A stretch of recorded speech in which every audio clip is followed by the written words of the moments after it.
What's cracking, y'all? You are now watching Boo TV. Appreciate you for stopping in. Like, comment, subscribe, hit the bell, stay notified, and let's get into the topic for today. Ah, yes.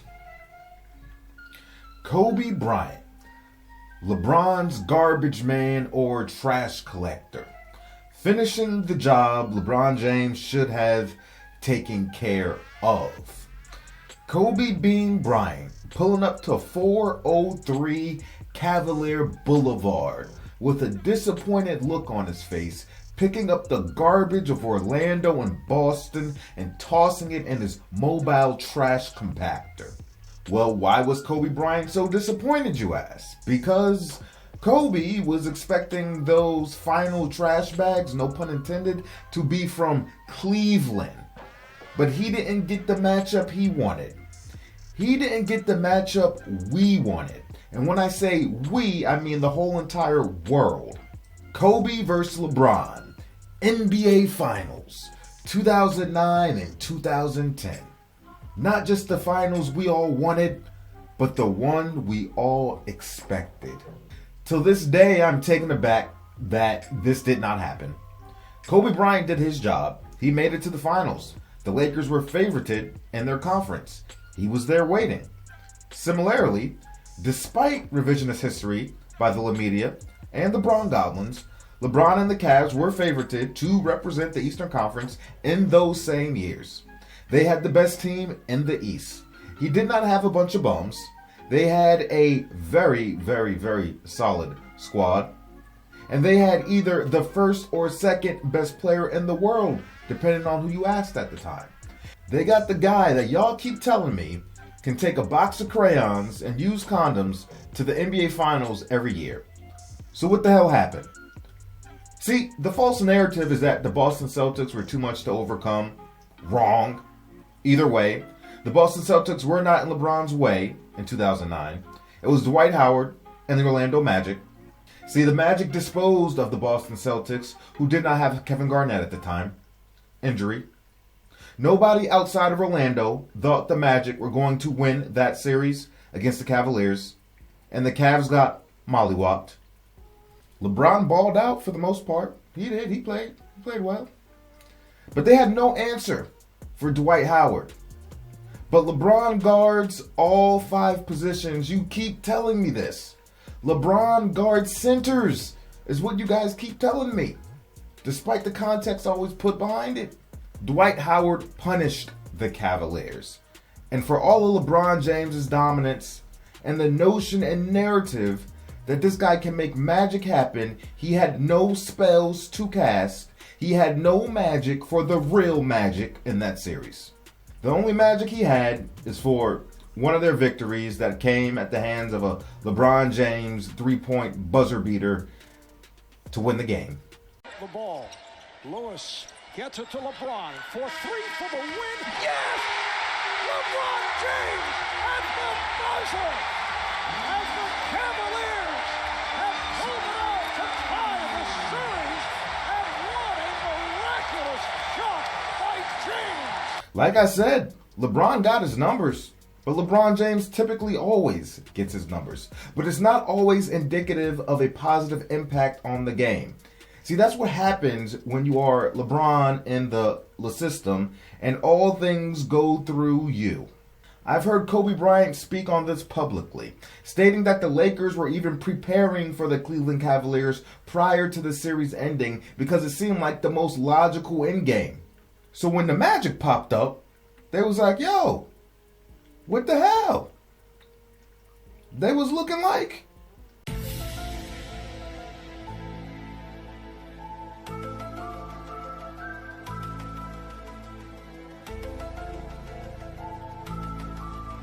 And you know Kobe was salivating, licking his chops at the chance to face off in the finals against the only guy people were comparing to him during that time.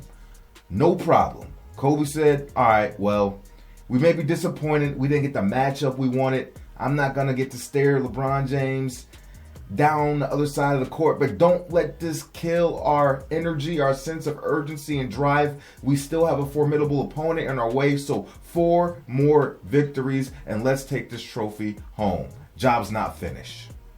It's funny because Kobe was one of Mikael Pietrus's main assignments, and coming off the Cavaliers series guarding LeBron James, Coach Van Gundy caught Pietrus sagging off of Kobe Bryant. Kobe drills a shot. He tells Pietrus, this is Kobe Bryant you're defending, not LeBron James. You need to be in his grill and attached to his body at all times. This man is a different animal, sir. Not verbatim, but that's what he told him. Anyway, Lakers closed that series. Kobe wasn't about to lose that after losing his last 2 finals, especially the most recent one the year prior to Boston. Let's move on to the next year now. Again, history repeats itself. We are definitely getting Lakers versus Cavaliers, Kobe versus LeBron this year. Again, both sides favorited to represent their conference in the finals. And yet again, the Lakers make it to the finals, but this time the Cavs would face Boston in the second round. And yet again, LeBron, who is now a 2-time MVP if I'm not mistaken, more people are starting to come around and say that he's the best player in the NBA.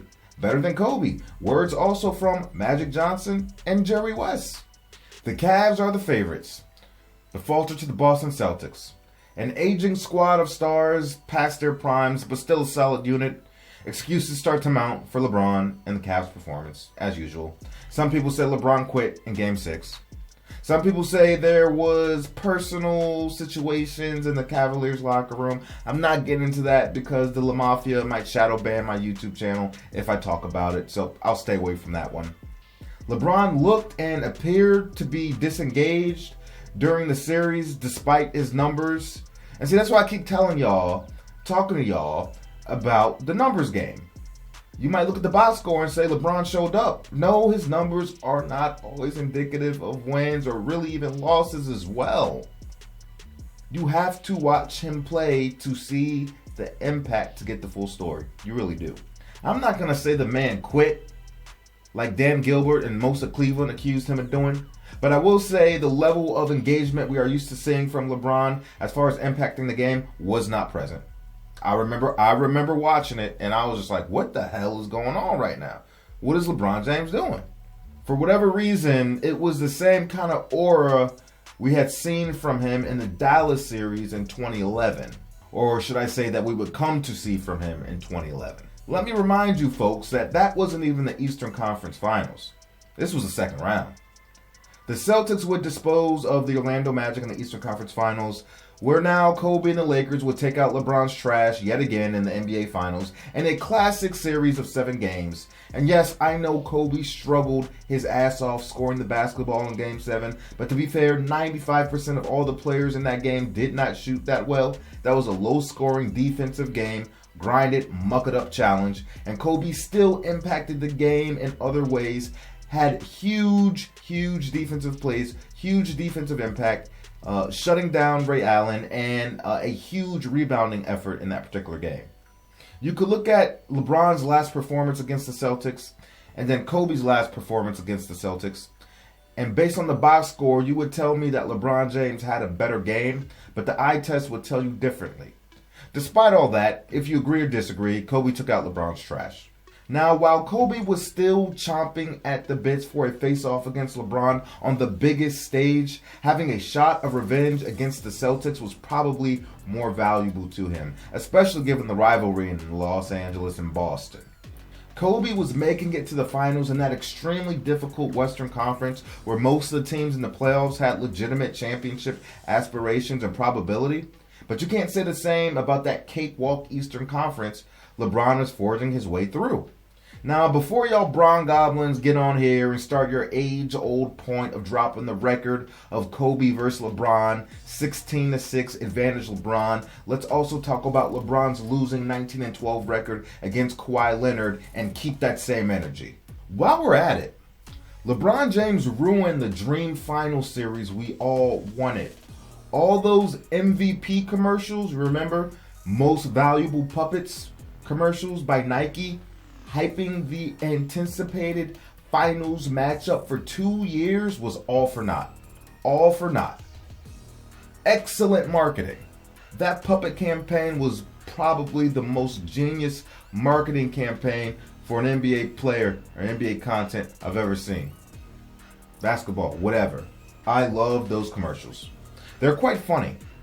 If you haven't seen them, I reacted to them on this channel before, so I'll drop a link to that video in the description of this one. But before I sign out, I will also drop one of the ads at the end of this video, because it's relevant to the subject matter, you know. But anyway, appreciate y'all for stepping in, man. Check out our Kobe Bryant playlist as well as our LeBron playlist. Tell me what you think about it, and I'll catch you on the next one. Enjoy the video. Oh, golden! Number 4! Oh, champion! Oh, this is the best! Here we go, baby! Morning, LeBron. Morning, Kobe.